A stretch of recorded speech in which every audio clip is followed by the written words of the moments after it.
लोकसभेच्या महाराष्ट्रातल्या 10 लढती आता स्पष्ट झाल्यात आणि 10 पैकी 9 मतदारसंघांमध्ये भाजप आणि काँग्रेसमध्ये थेट लढत होणार आहे, ज्याच्यामध्ये नागपूर, चंद्रपूर, भंडारा गोंदिया, गडचिरोली या लढती आहेत, तर पुणे, सोलापूर, नांदेड, लातूर आणि धुळ्याचं सुद्धा चित्र स्पष्ट झालंय। फक्त एका जागेवर म्हणजेच रामटेकमध्ये शिंदेची सेना विरुद्ध काँग्रेस या लढतीची शक्यता आहे। त्याच्यामुळे या 10 मतदारसंघांमध्ये आता दोन्ही बाजूंनी प्रचार तोफा धडाडतायत। मात्र उर्वरित 38 मतदारसंघांचं चित्र अजूनही गुलदस्त्यात आहे आणि याच्यामध्ये मुंबई आणि कोकण शिवाय महाराष्ट्रातील जास्त जागांचा समावेश आहे। या सगळ्या मतदारसंघांचा आढावा आपण या स्पेशल बुलेटिनमध्ये घेणार आहोत आपल्या प्रतिनिधींकडून।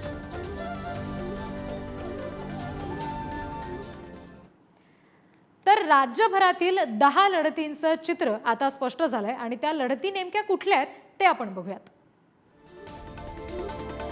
नागपूरमध्ये नितीन गडकरी भाजपकडून तर काँग्रेसकडून विकास ठाकरे अशी उमेदवारी दिली गेलेली आहे। रामटेक मतदारसंघामध्ये शिंदेच्या शिवसेनेकडून राजू पारवे तर काँग्रेसकडून रश्मी बर्वे अशी लढत पाहायला मिळेल। गडचिरोलीसाठी भाजपकडून अशोक नेते आणि काँग्रेसकडून नामदेव किरसान या दोघांना तिकीट दिलं गेलंय। भंडारा गोंदिया मतदारसंघासाठी भाजपकडून सुनील मेंढे विरुद्ध काँग्रेसचे प्रशांत पडोळे अशी लढत होईल।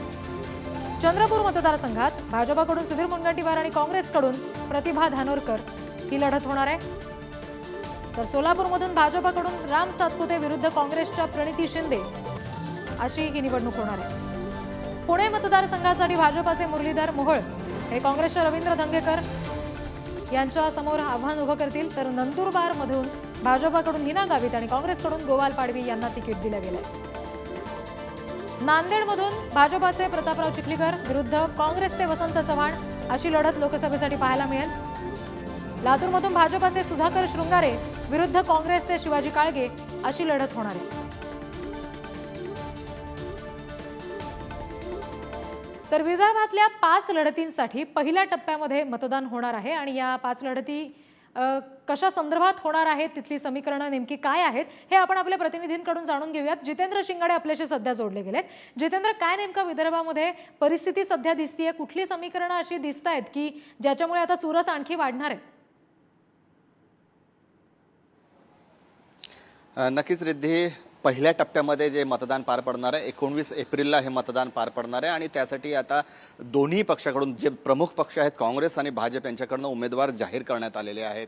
काल रात्री जी यादी आली होती त्यामध्ये भाजपकडून अशोक नेते गडचिरोलीहून तर सुनील मेंढे हे भंडारा गोंदिया इथून यांची उमेदवारी घोषित करण्यात आलेली आहे। तर काँग्रेसकडून जी एक चंद्रपूरच्या जागेचा जो तिढा होता, जो पेच निर्माण झालेला होता, जिथे प्रतिभा धानोरकर की शिवानी वडेट्टीवार यांची कोणाची वर्णी लागणार अशी शक्यता होती, तर त्या जागी आता काँग्रेसकडून प्रतिभा धानोरकर यांची उमेदवारी घोषित करण्यात आलेली आहे। त्यामुळे आता चित्र जे आहे ते पूर्णपणे स्पष्ट झालेलं आहे। रामटेकच्या जागेवर जे आहे ते शिंदेच्या शिवसेनेकडे ही जागा आहे आणि शिंदे अडून बसलेले असल्याची माहिती होती की कुठल्याही परिस्थितीमध्ये ही जागा शिवसेनेनेच लढावी, त्यासाठी भाजप देखील आग्रही होती। मात्र आता भाजपने काँग्रेसचा उमेदवार शिवसेनेच्या पक्षात प्रवेश करून शिंदेच्या शिवसेनेकडनं आता ते निवडणूक लढण्यात येणार आहे। राजू पारवे यांचं नाव जवळपास निश्चित झालेलं आहे। कालच त्यांनी शिंदेच्या शिवसेनेमध्ये प्रवेश घेतला। आज सकाळी ते नागपुरात आले। नागपुरात त्यांचं जल्लोषात स्वागत करण्यात आलं आणि 27 तारखेला मी उमेदवारी अर्ज दाखल करणार असंही राजू पारवे यांनी सांगितलेलं आहे। लक्षवेधी लढतीमध्ये एक दुसरं आहे ते म्हणजे नागपूरचं नाव आहे, कारण केंद्रीय मंत्री नितीन गडकरी आहेत।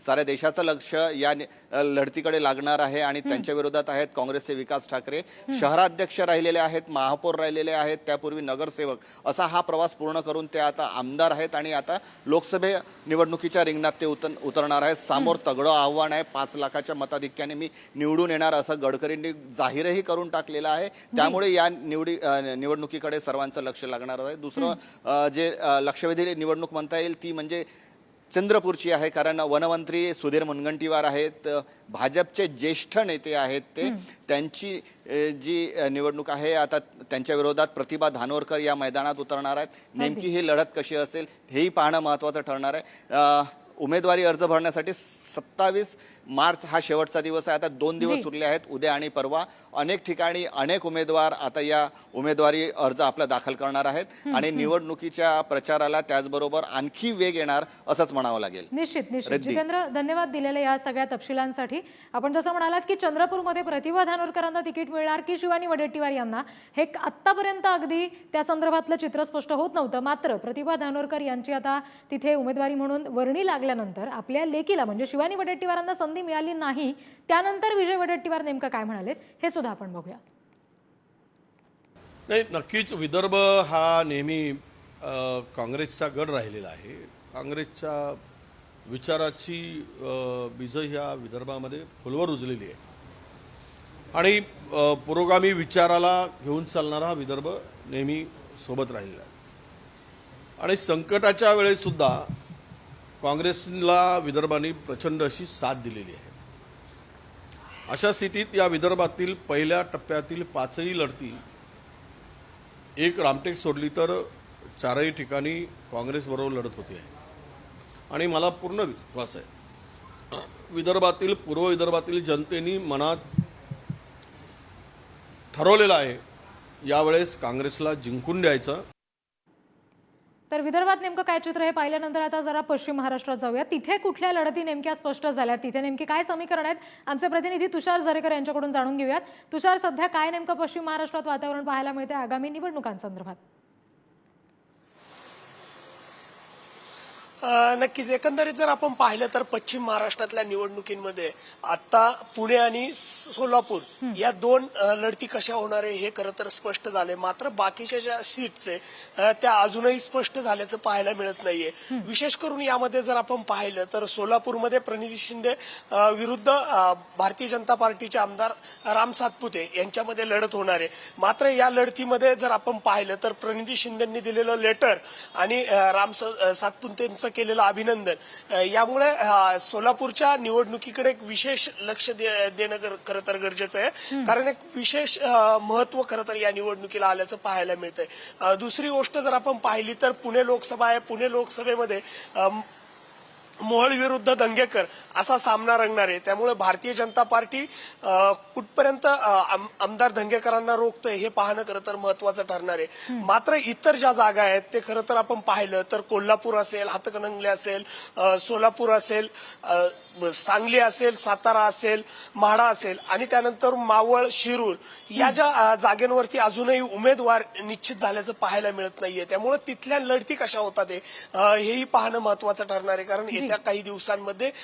त्या लढतींवरती कोण तिथून लढणार आहे याची खरं तर उमेदवारांची घोषणा केली जाईल आणि त्यानंतर पश्चिम महाराष्ट्रातल्या सर्व लढती कशा पद्धतीने होतील ते स्पष्ट होताना एकंदरीत पाहायला मिळेल. मात्र सध्या तरी सोलापूर आणि पुणे या लोकसभेमधल्या लढती ह्या जाहीर झालेल्या आहेत. त्यामुळे आता या 2 ठिकाणी तरी निवडणुकीचा माहोल तयार झाल्याचं एकंदरीत पाहायला मिळतंय. तुषार, धन्यवाद दिलेल्या सगळ्या तपशिलांसाठी. यानंतर आता मराठवाड्यात नेमकं काय चित्र आहे ते बघूया. कुठल्या 2 लढती स्पष्ट आहेत, या ठिकाणची समीकरण काय आहेत ते सुद्धा बघूयात. प्रतिनिधी सचिन जिरे सध्या आपल्याशी जोडले गेलेत. सचिन, 2 लढती आहेत ज्या स्पष्टपणे दिसत आहेत, उरलेली समीकरणं अजून व्हायची आहेत तिथे निश्चित, त्या संदर्भात काय तपशील आहेत? नक्कीच लातूर आणि नांदेड आपण जर पाहिलं तर या 2 ठिकाणचे उमेदवार जाहीर करण्यात आलेले आहेत. लातूर लोकसभा मतदारसंघाचे उमेदवार जे खासदार आहेत सुधाकर शृंगारे आणि काँग्रेसचे उमेदवार डॉक्टर शिवाजी काळगे यांच्यामध्ये ही लढत होणार आहे. डॉक्टर शिवाजी काळगे हे नेत्रतज्ञ असून लातूर येथे रुग्णालय आहे त्यांचं. यापूर्वी त्यांनी काँग्रेसकडून तसेच भाजपकडून देखील लोकसभेसाठी उमेदवारी मागितली होती. काँग्रेसने यावेळी त्यांना उमेदवारी घोषित केलेली आहे. त्यामुळे डॉक्टर शिवाजी काळगे आणि आपले शृंगारे यांच्यात ही लढत पाहायला मिळणार आहे. जातीय समीकरणांमध्ये मोठा या ठिकाणी फॅक्टर राहणार आहे. त्याचबरोबर नांदेड लोकसभेची जर उमेदवारी आपण पाहिली तर प्रतापराव पाटील चिखलीकर यांना भाजपकडून सलग दुसऱ्यांदा उमेदवारी जाहीर झाली आहे. तर माजी आमदार वसंत चव्हाण यांना काँग्रेस लोकसभेची उमेदवारी जाहीर करण्यात आलेली आहे. वसंत चव्हाण नायगाव मतदारसंघातून 2 वेळा आमदार राहिलेले आहे. तर ओबीसी नेते प्रकाश शेंडगे यांच्या ओबीसी बहुजन पार्टी पक्षाकडून नांदेड लोकसभेची उमेदवारी ॲडव्होकेट अविनाश भोसीकर यांना देण्यात आलेली आहे. जर या 2 लढती जर पाहिल्या तर या स्पष्ट आपल्याला आता सध्या स्पष्ट होताना दिसत आहे. तर आपण जर पाहिलं तर यापूर्वीच भाजप नेत्या पंकजा मुंडे यांची बीडमधून उमेदवारी जाहीर करण्यात आलेली आहे. तर तसेच छत्रपती संभाजीनगरची जी लोकसभा असेल तिथं अजून कुठल्याही युती असेल, महाविकास आघाडी असेल, यांनी आपले उमेदवार जाहीर केलेले नाहीये. मात्र एमआयएमचा उमेदवार जे आता सध्याचे खासदार होते इम्तियाज जलील यांची उमेदवारी जाहीर झालेली आहे. आता अजूनही इतर जिल्ह्यांची ज्या उमेदवारी आहे घोषित होणे अजून बाकी आहे. जी, सचिन धन्यवाद दिलेल्या सगळ्या तपशिलांसाठी. तर उत्तर महाराष्ट्रातल्या केवळ एका लढतीवर चित्र स्पष्ट झालंय. इतर लढतींची गणितं काय हे सुद्धा जाणून घेऊयात. प्रतिनिधी किरण ताजणे आपल्याशी जोडले गेलेत. किरण, इतर सगळ्या लढतींसंदर्भात ही जी दिरंगाई होते त्याच्या मागचं नेमकं कारण काय सांगता येईल? रद्दी खरं म्हणजे गेल्या अनेक दिवसांपासून उमेदवारांच्या चाचपणीच्या संदर्भामध्ये अद्यापही कुठलंही स्पष्टता येत नाहीये आणि त्यामुळेच या लढती ज्या आहेत त्या स्पष्ट होत नाहीये. नंदुरबारची एकमेव लोकसभा मतदारसंघ बघितलं तर त्या ठिकाणचं चित्र स्पष्ट झालंय. हिना गावित वर्सेस केसी पाडवी यांचे जे चिरंजीव आहे गोवल पाडवी यांच्यामध्ये ही लढत होणार आहे. इतर उत्तर महाराष्ट्रातील ज्या 7 लढती आहेत त्याबाबतचं चित्र स्पष्ट झालेलं नाहीये. 6 ठिकाणी भाजपकडनं उमेदवारी जाहीर करण्यात आलेली आहे. त्यामध्ये एक नंदुरबारची आहे. इतर ज्या 2 जागा आहे नाशिक आणि शिर्डी लोकसभा मतदारसंघ याबाबतची उमेदवारी जी आहे ती कुणीही जाहीर केलेली नाहीये. महायुती असेल किंवा महाविकास आघाडी असेल. आणि इतर ठिकाणच्या देखील 8ही जागा जर बघितल्या तर त्यामध्ये फक्त एकच जागा जी नंदुरबारची वगळता इतर ठिकाणी देखील महाविकास आघाडीने उमेदवार दिलेले नाहीयेत. येत्या 1-2 दिवसामध्ये याबाबतचं चित्र स्पष्ट होईल असं बोललं जात आहे. आणि प्रामुख्याने जर बघितलं तर नाशिक आणि शिर्डी लोकसभा मतदारसंघाच्या संदर्भात महायुतीमध्ये जोरदार रस्सीखेच बघायला मिळते.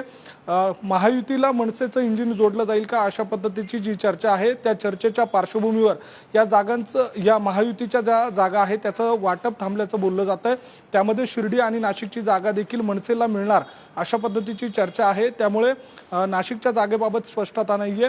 महायुतीकडनं हेमंत गोडसे यांनी देखील शक्ती प्रदर्शन करत उमेदवारीवर दावा केलेला आहे. शिंदेच्या शिवसेनेकडनं ते इच्छुक आहे. मात्र ही जागा भाजपला मिळावी अशी मागणी पदाधिकारी आणि कार्यकर्त्यांची आहे. तर दुसऱ्या बाजूला महायुतीचा घटक पक्ष असलेल्या राष्ट्रवादी काँग्रेस पक्षाचे जे नेते आहेत छगन भुजबळ यांनी देखील या जागेवर दावा केलेला आहे.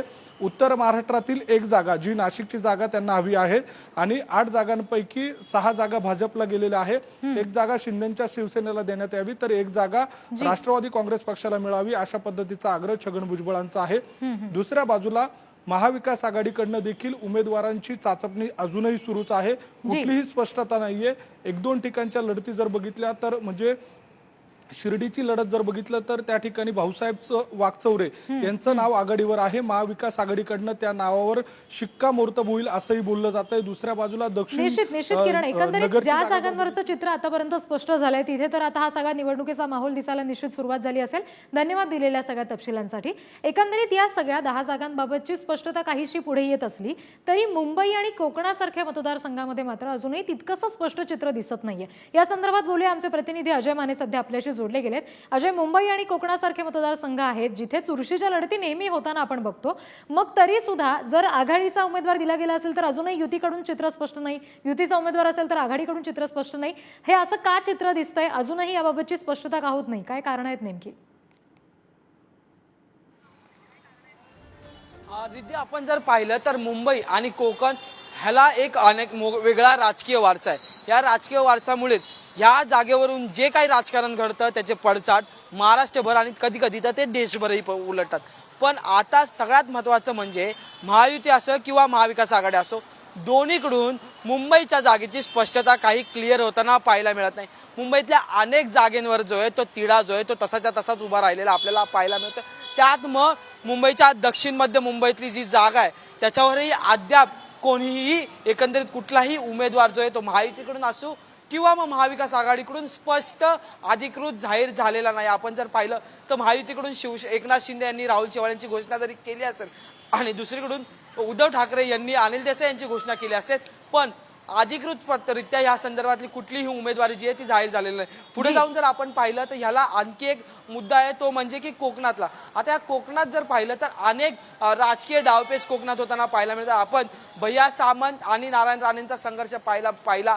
त्याच जोडीला तिकडे विनायक राऊत जे ते ठाकरेंच्या बाजूने किल्ला जो आहे तो लढवत आहे. या सगळ्यात जर महत्त्वाचं बघितलं तर काँग्रेस आणि राष्ट्रवादी मुंबईच्या बाजूला असलेलं सुरू झालेलं कोकण म्हणजेच भिवंडीच्या जागेवरून सुद्धा काँग्रेस आणि राष्ट्रवादीमध्ये डावपेच होताना पाहायला मिळतं. त्यामुळे मुंबई आणि कोकण हा राजकीय वारसा आहे आणि त्याचा उमेदवार जर आधीच जाहीर झाला तर कदाचित त्याच्यावर पुन्हा एकदा संघर्ष आणि दावे प्रतिदावे आणि टीका विरोध आणि अंतर्गत वाद पुन्हा एकदा दोन्ही पक्षांचा म्हणजे महायुतीचा किंवा मग महाविकास आघाडीचा चव्हाट्यावर येऊ शकतो आणि त्याचा फटका त्यांना आगामी लोकसभेत किंवा निवडणुकीत पडतील. त्यामुळे या संपूर्ण भागातल्या म्हणजे मुंबईच्या आणि कोकणातल्या उमेदवारांची यादी जी आहे ती शेवटच्या क्षणीच जी आहे ती जाहीर केली जाईल अशी शक्यता जी ती वर्तवली जाते. रिद्धी. अगदी अजय, धन्यवाद दिलेल्या सगळ्या तपशिलांसाठी.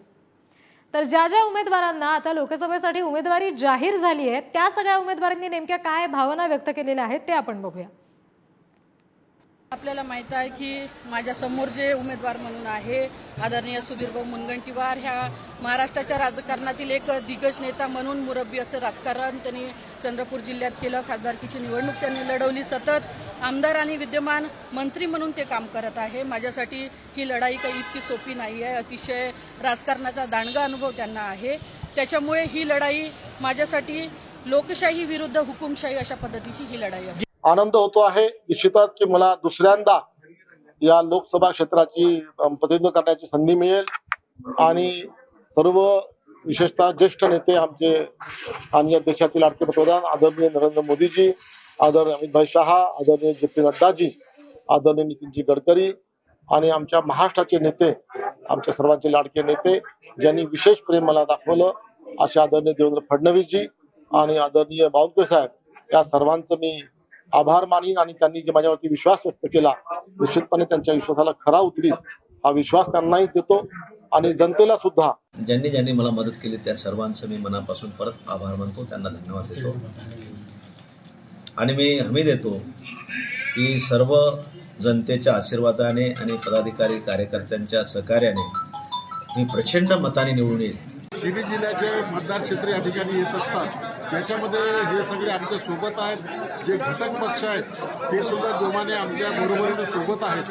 त्याच्यामुळे विजय आमच्या निश्चित होणार आहे. भारतीय जनता पार्टीचे जे कार्यक्रम राबवला त्यांनी मागच्या 10 वर्षामध्ये आणि त्यांच्या खासदारांनी कुठलेही प्रश्न संसदेमध्ये लोकांचे उपस्थित केले नाही, म्हणून लोकांना यावेळेस परिवर्तन पाहिजे आणि परिवर्तन निश्चित होणार आहे एवढं या ठिकाणी आपल्याला सांगू.